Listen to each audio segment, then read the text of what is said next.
La Ville d'Ottawa estime qu'elle génère environ 1 million de tonnes de déchets par année. Le tiers est généré par les ménages, qu'on appelle les déchets résidentiels. Le 2 tiers qui reste est généré par les industries, les commerces et les institutions. Le résidentiel, c'est 300 000 tonnes à peu près, mais on a des programmes de recyclage et compostage. À peu près 180 000 tonnes de déchets résidentiels vont dans le dépotoir chaque année dans la Ville d'Ottawa. Cela représente un taux de réacheminement de 41 % avec le recyclage et le compostage. C'est juste en deçà de la Ville de Toronto qui réachemine 44 % de ses déchets, mais loin derrière les villes de Vancouver, Edmonton et Halifax, qui, elles, réacheminent entre 50 et 60 % de leurs déchets. We believe overall as a province that we should have a diversion rate of some 60%. We're getting very good and steady improvement when it comes to residential waste. People are increasingly making the right choices, but of course we're making it easier for people. We have a very successful Blue Box program. Now we make sure that used tires are not thrown into a ditch or into a landfill, but instead are recycled. When it comes to waste electronics, we have many electronic devices should never get into a landfill. And as well, we have new programs that help people dispose of safely their hazardous waste. Je pense que c'est possible d'arriver à la 60 %. Maintenant, avec le Bloc vert dans la première année, on est à 41 % de diversion. Et l'année passée, c'est 31 %. OK? C'est 10 points plus haut maintenant. Le compostage est le nouveau cheval de bataille à Ottawa. C'est d'ailleurs un programme qui est dorénavant exigé du gouvernement provincial pour toutes les municipalités de plus de 5 000 habitants. Établi depuis maintenant 1 an, le programme de Bac vert est loin d'avoir atteint son plein potentiel dans la capitale nationale. On estime que 45 % des déchets sont compostables et pourtant, la Ville a récupéré seulement 17 % de matière organique.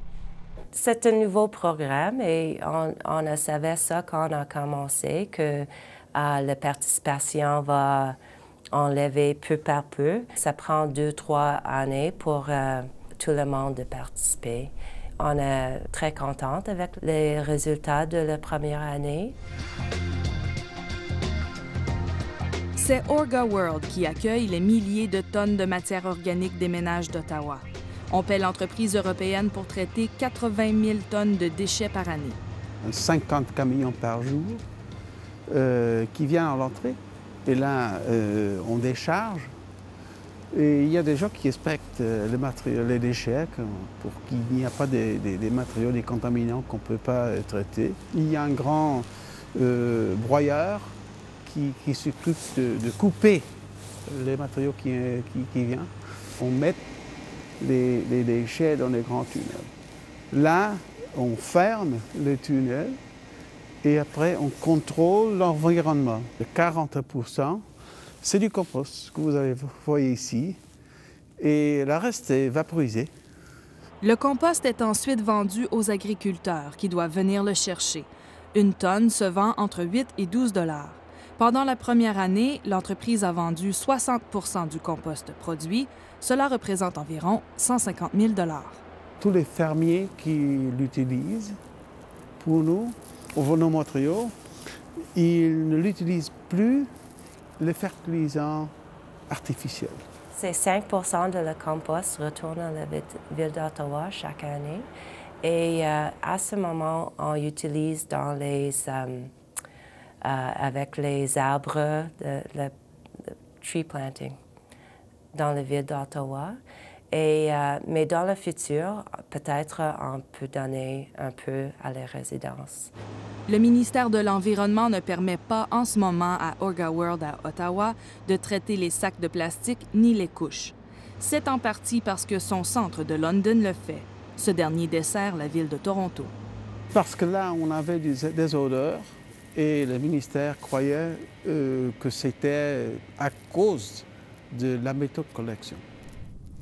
Et on a dit non, c'est pas ça, c'est le processus. Alors on a investi On fait des grands investissements extra hein, pour s'occuper, et maintenant ça fonctionne.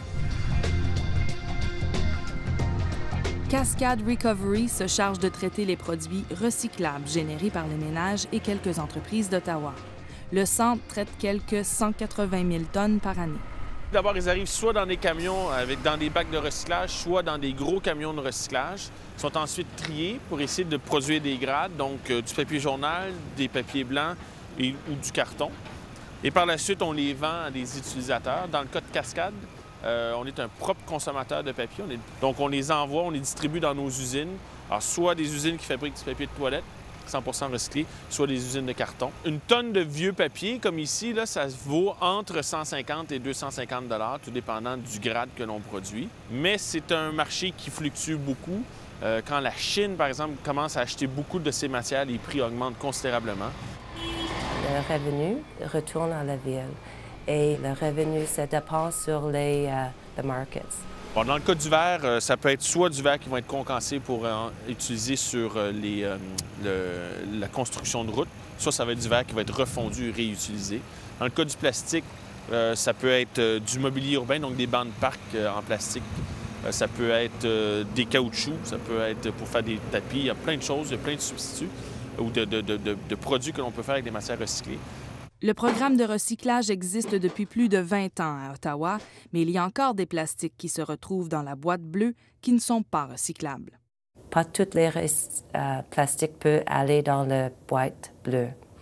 Et beaucoup de personnes mettent ces plastiques dans la boîte. Le styrofoam, ça ne va pas dans la boîte bleue. Dans le cas de la Ville d'Ottawa, ce sont une collecte séparée, donc le papier et le carton dans un bac et les verres métal plastique dans l'autre. Donc ça diminue les taux de rejet. Contrairement à d'autres centres de tri où on a des taux de rejet d'à peu près 15-20 %, ici on a des taux de rejet de 1 à 2 %, donc c'est excellent.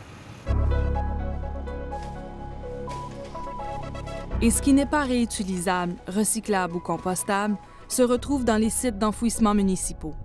À Toronto, le surplus de déchets ménagers était exporté aux États-Unis.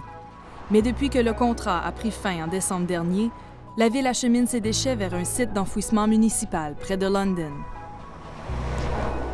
Ainsi, pour éviter d'envoyer ces déchets ménagers aux États-Unis et pour garder ces dépotoirs en fonction le plus longtemps possible, les municipalités misent sur les programmes de récupération, de recyclage et de compostage, même si ces programmes coûtent souvent plus cher que le dépotoir.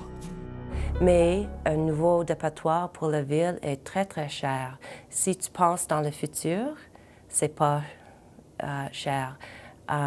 C'est très difficile de faire un nouveau site d'enfouissement. The question is this safe for humans? And does it protect the natural environment? If the answer is no on those two questions, then it's no to the landfill. If the answer is yes, then the landfill can be considered. Même avec ces nombreux défis, la gestion des déchets ménagers est efficace et continue de s'améliorer.